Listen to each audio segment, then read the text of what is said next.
नमस्कार, मत्स्य समाचार में आपका एक बार फिर से स्वागत है। जहां बीजेपी की आज 3 राज्यों में फिर से सरकार बनी है और बीजेपी की लगातार हर राज्य में अपनी उपस्थिति मजबूत तरीके से दर्ज कराती चली जा रही है। 2014 के बाद से बीजेपी ने पीछे पलट कर नहीं देखा है। लगातार प्रधानमंत्री मोदी के हर राज्य में प्रचार प्रसार के बाद बीजेपी एक मजबूत होती हुई दिखाई देती है।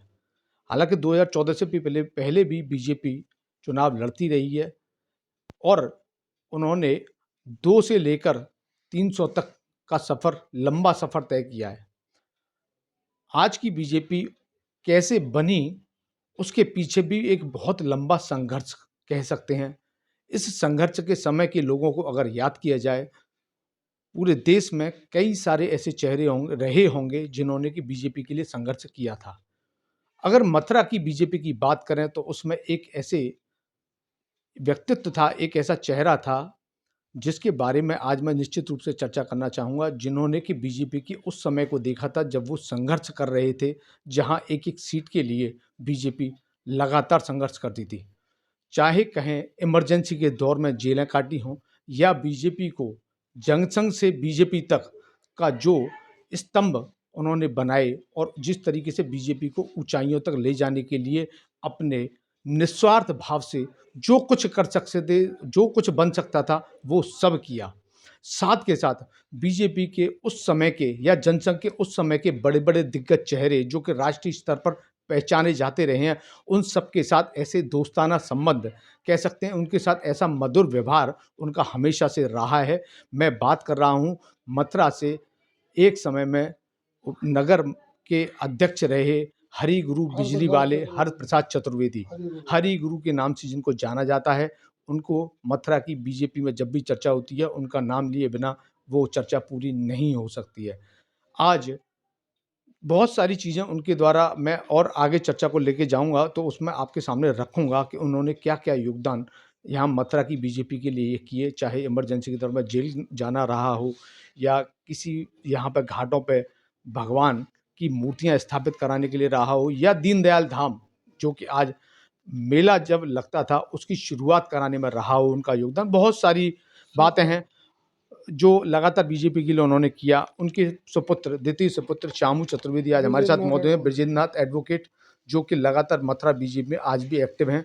मैं उनसे चर्चा करूँगा। सबसे पहले तो आज आज जो बीजेपी की जीत हुई है, उस पर क्या कहना चाहेंगे आप? आज जो बीजेपी की जीत हुई है वो हमारे पिताजी हरप्रसाद चतुर्वेदी हरिगुरु, उनके इस जीत में बहुत योगदान रहा है। मैं उनके बारे में बताऊंगा आपको। 1942 में पहले स्वतंत्रता आंदोलन में हमारे पिताजी रहे, तो हमारे जो बाबा थे नारायण बाबा, वो इन्हें कोतवाली से 3 दिन बाद उठा के ले आए। उसके बाद फिर जब गांधी जी मर गए, गांधी जी की मृत्यु हो गई, तो उस समय आरएसएस के ऊपर दोष मढ़ा गया था। सन 1948 की बात है। तो 1948 में जब आरएसएस पे दोष मढ़ा गया था, तो उस समय हमारे पिताजी हरप्रसाद चतुर्वेदी जी को उस समय गिरफ्तार किया गया था। उनने सत्याग्रह किया था। तो 3 महीना 6 महीना आगरा सेंटर जेल में रहे और 800 रुपया जुर्माना, जो शायद मथुरा जिले में किसी दूसरे व्यक्ति पर नहीं था। फिर 1960 में यहाँ कृष्ण जन्मभूमि के लिए प्रवृत्त ब्रह्मचारी जी ने एक आंदोलन किया था। उस समय भी पिताजी लगभग 30 दिन रहे। उसके बाद में 1966 में जब गौ रक्षा आंदोलन के लिए सत्याग्रह किया गया था, तो 7 नवंबर 1966 में मथुरा के हजारों चतुर्वेदी भाइयों को लेके, जो एक बंदर सेना के रूप में जानी जाती है, उसको लेकर के 3 महीना तिहाड़ जेल रहे। फिर 1975 में जब इमरजेंसी लगी, तो उन्होंने सत्याग्रह किया था। उसमें मीसा में 19 महीना पूरे जेल तन्हाई में काटे। एक किस्सा मैं बताता हूँ। जो छाता के विधायक थे किशोरी श्याम शर्मा, तो बीजेपी के विधायक थे। तो एक बार हमारा उनका संग पड़ा, तो उनने मुझे बताया, बेटा ये हरिगुरु तो बब्बर शेर है। बोले ये मेरे साथ में मथुरा की तन्हाई में बंद थे। तो 6 बाई 6 की तन्हाई थी। वो तहनाई में काला सर्प इतना ऊंचा खड़ा हो गया, 6x6 की में, उसी में लैट्रीन, उसी में खाना, उसी में रहना। किशोरी श्याम जी और हमारे पिता हरप्रसाद जी, तो किशोरी श्याम ने उस काले सर्प को मार दिया था। आप उस भयंकर पीड़ा को देखिए। अगर कोई दूसरा आदमी, जो बहुत लोग बनते हैं इस समय कि हमने आरएसएस को बहुत किया, हमने बीजेपी को बहुत किया, लेकिन मूत निकल जाए आदमी का, उस तन्हाई में रहे और घबराए नहीं। उसके बाद एटा जेल रहे, राम भक्ति आंदोलन में 3 महीना रहे एनएसए में। उसके बाद जो ढांचा गिराया गया 6 दिसंबर को, नित्य गोयल जाति के साथ में बिल्कुल ढांचे के नीचे रहे। 86 की उम्र पूरी होने के बाद 87 में 23 जनवरी 2014 में उनकी मृत्यु हो गई। उसके बाद में हमने सारे कार्यक्रम जो उनने संकल्प लिया था, उस संकल्प को हम पूरा परिवार, हम 3 भाई हैं, हम तीनों भाई, हमारे बेटा जो विदेशों में रहते हैं, लाखों करोड़ों रुपया खर्च करते हैं इस संगठन के लिए, और आगे बढ़ाने में हमेशा ये रहते हैं कि किसी तरह संगठन हमारा आगे बढ़े। और आज उनकी जो बढ़ाया हुआ मार्ग है, जब आज के दिन हमने जब तीनों प्रदेशों में सरकार, राजस्थान, मध्य प्रदेश और छत्तीसगढ़, तीनों प्रदेशों में जब अपनी सरकार बनी, हमारे लोग विजय हुए, तो हमें बहुत खुशी हुई कि जो हमारे पिताजी ने वृक्ष आम का लगाया, आज वो वृक्ष फलीभूत हो रहा है और सैकड़ों लोग उस आम को खा करके खुश हो रहे हैं। जैसा कि आपने बताया कि दादा हरि गुरु जी हरप्रसाद जी के जो योगदान रहे हैं, उन्होंने इतना लंबा संघर्ष किया और आज बीजेपी उच्च स्तर पर पहुंची है, जिनकी कि उन्होंने अपेक्षा की थी और वो चाहते थे कि वो इस स्तर पर पहुंचे। अब हरि गुरु जी के द्वारा सारे काम आपने गिनाए कि आप लोग आज भी उन कामों को पूरा कर रहे हैं। अब आज जब बीजेपी इस उच्च स्तर पर पहुंची है, उसके बाद अब आप कैसे सोचते हैं कि बीजेपी से और क्या आकांक्षा रखते हैं कि उनके और क्या सपने अधूरे हैं जिनको कि बीजेपी को पूरा करना चाहिए? उनकी आकांक्षा में जो हमारे पिताजी के साथ के लोग हैं, विश्व हिंदू परिषद के राष्ट्रीय अध्यक्ष दिनेश जी हमारे घर हमेशा रहते थे। वर्तमान में दिनेश जी राष्ट्रीय अध्यक्ष हैं। जो मंदिर निर्माण समिति है, राम मंदिर बनना है 22 तारीख को, उसके वो राष्ट्रीय अध्यक्ष हैं। दूसरे रामलाल अग्रवाल मोदी जी के साथ रहते हैं, वो राष्ट्रीय महामंत्री और राष्ट्रीय संगठन मंत्री हमारे साथ रहते थे, ऐसे जैसे हमारे खास भैया जैसे हों। आज वो उनके साथ रहते हैं, जब उन्हें देखते हैं तो हमें मन में खुशी होती है कि हमारी पकड़ इतनी ऊंची है। मोहन भागवत जी के साथ पहले जब राजनीतिक पार्टी में थे रामलाल जी, तो मोदी जी के साथ रहते थे, क्योंकि राष्ट्रीय महामंत्री थे और राष्ट्रीय संगठन मंत्री भी रहे। अब उनको पुनः फिर संघ में मोहन भागवत जी के साथ में, तो हमारे सर संघ चालक साहब हैं, उनके साथ में दे दिए हैं। उनने ये दीनदयाल धाम नगला चंदवान भरे, कोई व्यक्ति हर एक नहीं जानता था कि दीनदयाल जी कौन है, कहाँ के हैं। हमारे पिताजी जब कालीकट के आंदोलन में गए थे, तो उस समय दीनदयाल जी उनके साथ में थे, तो उनके प्रेरणा के स्रोत में रह कर के उनने इस जन्म स्थान की खोज की। तो दीनदयाल जी की माता जी थी, मतलब दादी, उनको अपने हाथ से धोती बनाते थे। उनके घर का जो कोठरी थी छोटी सी, उसको अपने हाथ से फावड़े से खोद करके लीपा लापी गोबर से। ये 1972 में हमारे पिताजी के द्वारा ही नगला चंदवान भरे दीनदयाल धाम, हमारे पिताजी इसके एकमात्र संस्थापक हैं, दूसरा कोई नहीं था। लेकिन अब राजनीतिक सत्ता के पदलोलुपता में उनके साथ में और 2 संस्थापक बना दिए हैं। लेकिन हमें भरोसा है, जो ईमानदारी से काम करता है, हमारे पिताजी ने जो न्याय और ईमान से काम किया, हमारे मन में संतोष है। जो फर्जी डिग्री प्राप्त कर लेते हैं, वो डिग्री तो प्राप्त कर लेते हैं समकक्ष, लेकिन उनके मन में संतोष नहीं होता। हमें बहुत संतोष है कि हमारे पिताजी ने जितने रचनात्मक काम किए हैं। यहाँ द्वारकाधीश के पास एक मंदिर है, कभी उसे कोई सेका रावटी कहते हैं, लेकिन हम उसे संत घाट मानते हैं। वो प्रारूप तो अयोध्या जैसा ही है, उसमें हनुमान जी की मूर्ति विराजमान है, हनुमान जी की सेवा खूब होती है। उसमें गिरिराज जी की मूर्ति विराजमान है, गिरिराज जी की सेवा खूब होती है। ये हमारे पिताजी के द्वारा ही काम किए गए थे। मथुरा में ऐसे अनेकों काम किए हैं, अनेकों लड़कियों की शादी कराई हैं। ये मोक्ष धाम जो बना है मथुरा का, बाद में दोबारा दूसरा भी मोक्ष धाम बन गया, लेकिन जो पहला मोक्ष धाम बना है उसमें केवल एकमात्र चतुर्वेदी हरिगुरु हमारे ऐसे पिताजी थे जो पूरे नगर के उद्योगपतियों की अध्यक्षता करते थे, गौरीराज गोयल जी के साथ में। नाम वो संघ के होने के नाते आगे लोगों को रखते थे और काम पीछे से अपन करते थे। गौरीराज जी गोयल जो इसके अध्यक्ष थे, वो हमारे पिता हरि गुरु जी के बिना पत्ता भी नहीं हिलाते थे। जो मोक्ष धाम आज बना है ये उन्हीं की देन है। और चौबों की ये चतुर्वेद समाज की बगीची है, इसमें चाहे अध्यक्ष बहुत बने हों, लेकिन हमारे पिताजी ने जो कार्यकाल में काम किया है, एक ईंट भी लगी हुई है वो हमारे पिताजी के द्वारा लगी हुई है। बाकी अनेकों लोग रहे, कोई निर्माण, कोई उसका उत्थान आगे कुछ नहीं बढ़ा। संत घाट वाला काम किया ही, मोक्ष धाम वाला काम किया ही, नगला चंद ये डैम पियर में मूर्ति लग रही है दीनदयाल जी की, ये मूर्ति हमारे पिताजी लाए थे जयपुर से, जो यहाँ म्यूजियम के आगे रखी हुई है, जिसमें दीनदयाल जी का कार्यक्रम मनाया जाता है त्रयोदशी के दिन, नौवीं त्रयोदशी के दिन। जैसा कि आप बता रहे हैं कि उनका पार्टी संघ के अलावा सामाजिक योगदान भी बढ़ चढ़ कर रहा। उन्होंने जो समाज के लिए कर सकते थे वो सभी काम उन्होंने अपने प्रयासों से किए, जो काम उनके हिस्से में आए उन्होंने किए। जैसा कि आपने बताया कि दीनदयाल उपाध्याय जी की जो स्थल है उसकी स्थापना के समय वो उनकी उपस्थिति और साथ के साथ उनका सबसे महत्वपूर्ण योगदान, तो इन योगदानों को लेकर आज क्या अपेक्षा करते हैं कि क्या उनको वो सम्मान पार्टी की तरफ से आज मिल रहा है जो सम्मान उनको मिलना चाहिए था मथुरा, खासतौर पर मथुरा के परिप्रेक्ष्य में?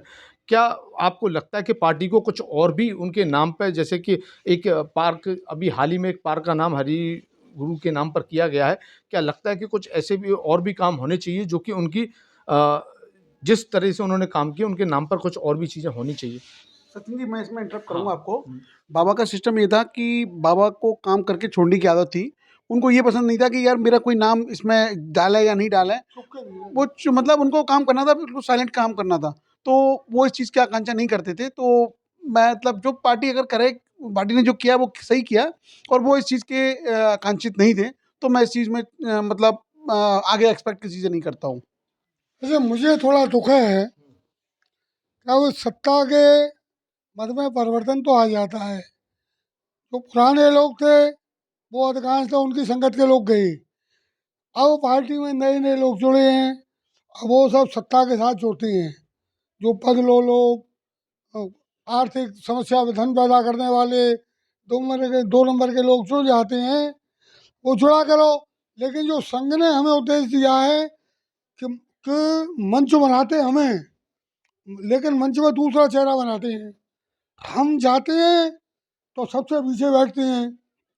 अब जो सत्ता का नशा है उसमें लोग नीचे नीचे कुर्ते बना करके करते कुछ नहीं है और आगे आकर के बैठ जाते हैं मंच में। जैसा कि हर व्यक्ति दुनिया में कोई भी व्यक्ति हो, ऐसा नहीं होता है कि वो अपने कुछ ये सोचे कि मैं इस काम को कर रहा हूँ तो मुझे प्रतिफल मिले, जैसे कि आज की रहती है। लेकिन उस ज़माने में लोग ये नहीं सोचते थे, उनको लगता था कि मुझे काम करना है, संघ के लिए काम करना है, मुझे कोई प्रतिफल नहीं चाहिए।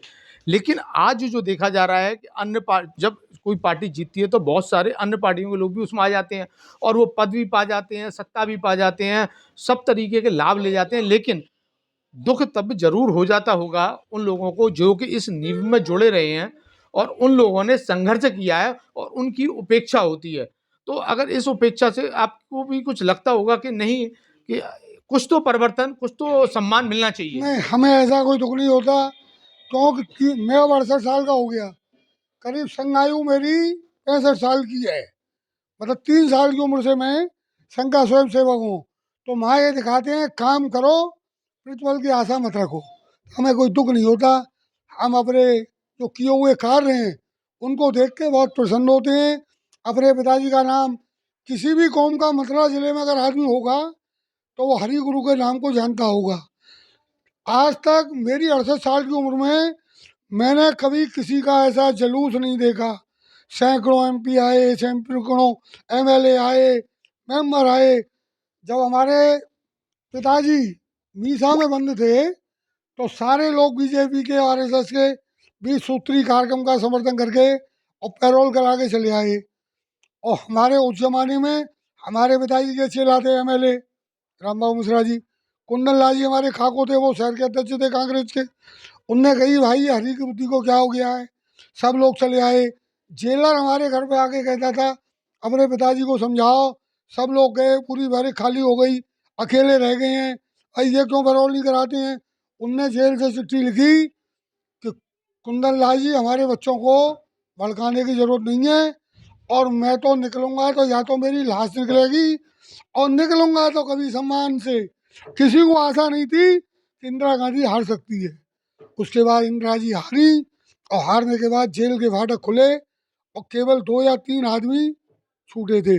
बाद में जलूस जब निकला तो तमाम और लोग भी आके रिक्शे में बैठ गए। लेकिन मैंने अपनी ज़िंदगी में, अगर आपकी उम्र कम है, बच्चे हो मेरे आगे, अगर आप किसी बड़े आदमी बुजुर्ग कोई हो तो आप अगर पूछोगे इतना बड़ा जुलूस जेल से सुबह 7 बजे निकला था, और केवल यहाँ सिविल लाइन से और होली गेट होते हुए कलेक्टरगंज सुबह के 8 बजे जुलूस पहुँचा। इतनी माला, इतना सम्मान जो शायद हमारे पिताजी को मिला, हमने किसी को नहीं देखा। हमने या तो सुना था कि पहले कांग्रेस के जो स्वतंत्रता संग्राम सेनानी थे, गौरी दत्त जी, गौरव दत्त जी, भगवान दास जी, पुराने ईमानदार लोग होते थे जो कांग्रेस में उस जमाने में, ऐसे हमारे पिताजी ईमानदार थे। और उनने जो किया नाम के लिए नहीं किया, उनने तो समाज की सेवा और पार्टी की सेवा की निस्वार्थ भाव से। हमसे वो कहते थे बेटा मेरे नाम का, मैंने कि बापू फोटो खिंचा लो। अटल जी हमारे यहाँ रहते थे, हमारी दुकान के ऊपर रहते थे, अटल जी के साथ फोटो है। अटल जी ऐसे गदगद होके मिले, गले से लगा लिया, लेकिन निस्वार्थ सेवा की। कभी ये नहीं कहा कि मेरा नाम हो, और उन्हीं आदर्शों में हम चल रहे हैं। अपना कारोबार धंधा अलग करते हैं, रोजी रोटी की कमाई अलग करते हैं, और जो पार्टी की सेवा है उसमें सबसे आगे रहते हैं। मैं आपको बताऊं, वो जो ढांचा टूटा टूटा था उसका मेन घंटा जो लग रहा था मंदिर के ऊपर, मेरे हाथ आया। तो संघ वाले की ड्यूटी थी, मुझसे बोले भाई तुम इसको ले जाके क्या करोगे, ये यहाँ पुरातत्व डिपार्टमेंट में भर्ती जमा होगा। तो हमने उनको जमा करा दिया। आज तक वो ईंट हमारे पास हैं उस मंदिर की। तो मंदिर बनने जा रहा है भव्य, तो एक तरीके से जो आपने सपने देखे थे अब वो सब पूरे होने जा रहे हैं। हमें बहुत खुशी है। एक तो आज के चुनाव के दिन इतनी खुशी है हमको कि बहुत ज़्यादा। हमने आज इसीलिए राम जी का श्रृंगार किया है, हमारे घर में मंदिर है राम जी का, बहुत जोर का श्रृंगार किया है, हनुमान जी का चोला चढ़ाया है, हनुमान जी की सेवा करी है। और इस जीत के, भाजपा की जो जीत है, भाजपा और हिंदुत्व की जो जीत हुई है, उसके लिए आज हमने बहुत बड़ा भंडारा किया है। और अ, आगे भी जो उनने लाइन बढ़ाई थी, जो हमें दिखाई है, उसके लिए हमेशा प्रयास करते रहेंगे कि बीजेपी और संघ का सत्ता चलती रहे, और हम ऐसी ही सेवा करते रहेंगे। हरि गुरु जी के सबसे बड़े सुपुत्र मेरे साथ हैं गजेंद्र चतुर्वेदी, जो कि सीए हैं और दुबई में कार्य कर रहे हैं। ये भी अच्छी खासी रुचि रखते हैं राजनीति में, और बड़ी कह सकते हैं ना कि एक जुझारूपन है आज भी इनके अंदर कार्य कर रहे हैं, वो एक अलग बात है। लेकिन जी बीजेपी से बहुत ही ज़्यादा लगाव रखते हैं। गजेंद्र जी क्या कुछ कहना चाहेंगे? ये सारी चीज़ें आपके चाचा जी ने बताई आपके बाबा के बारे में, तो उनकी उपलब्धियों को लेकर आप खासतौर पर क्या कहना चाहेंगे? मैं अपने बाबा की उपलब्धियों पर बहुत खुश होता हूँ, और मैं मतलब मैं उनके साथ रहा हूँ। मैंने अटल जी को देखा है। मैं एक आपको किस्सा सुनाता हूँ सचिन जी। मेरी शादी हो चुकी थी, अटल जी यहाँ मथुरा में आए थे जब वो 13 दिन के या 13 महीने के प्रधानमंत्री बने थे। तो मैं, चाचा जी और बाबा तीनों साथ में थे। तो उन्होंने बोला हरिगुरु इनकी, आप चाचा जी का नाम लेके इनकी शादी कब कर रहे हो? और शादी में आऊँगा। इनकी शादी में आऊँगा। तो बाबा ने उनसे कहा कि इसकी शादी, ये खड़ा है पीछे तुम्हारा नाती, इसकी शादी हो चुकी है। तो मैंने, हमें नहीं बुलाया, हमने कि आप प्रधानमंत्री हो गए हो अटल जी, अब आप हमारे अटल जी नहीं हो, प्रधानमंत्री हो गए हो। अरे वानी गुरु कैसी बात कर रहे हो? बोले कैसी बात कर रहे हो, कार्ड भेज देते हो, चिट्ठी लिख के आ जाती है कि व्यस्तता के कारण मैं नहीं आता हूँ। तो ऐसे मैंने संबंध अपने बाबा के अटल जी के साथ देखे हैं। आपने देखा सुना कि कितनी सारी उपलब्धियां और किस तरीके के संबंध राष्ट्रीय स्तर के नेताओं के साथ, राष्ट्रीय स्तर के व्यक्तित्वों के साथ रहे हैं, उसके बावजूद भी निस्वार्थ रूप से उनकी सेवा के प्रतिफल के रूप में आज भी परिवार कुछ भी अपेक्षा नहीं करता है। बस आज भी वो चाहते हैं कि पार्टी और मजबूत हो, सशक्त हो और विजेता बनकर उभरती रहे। ये ऐसे परिवार हैं जिन्होंने कि अपना पूरा जीवन संघर्ष में बिताया, पार्टी के लिए, संगठन के लिए, जनसंघ के लिए, लेकिन कभी भी अपेक्षा नहीं की और ना ही वो उपेक्षा की कोई उम्मीद, अपेक्षा के साथ साथ कोई उपेक्षा की भी उनको शिकायत नहीं है। आज भी पार्टी के लिए पूर्णतः समर्थित और समर्पण के साथ वो कार्यरत हैं और प्रयास कर रहे हैं कि उनकी पार्टी और मजबूती से उभरे। फिलहाल के लिए इतना ही। नमस्कार।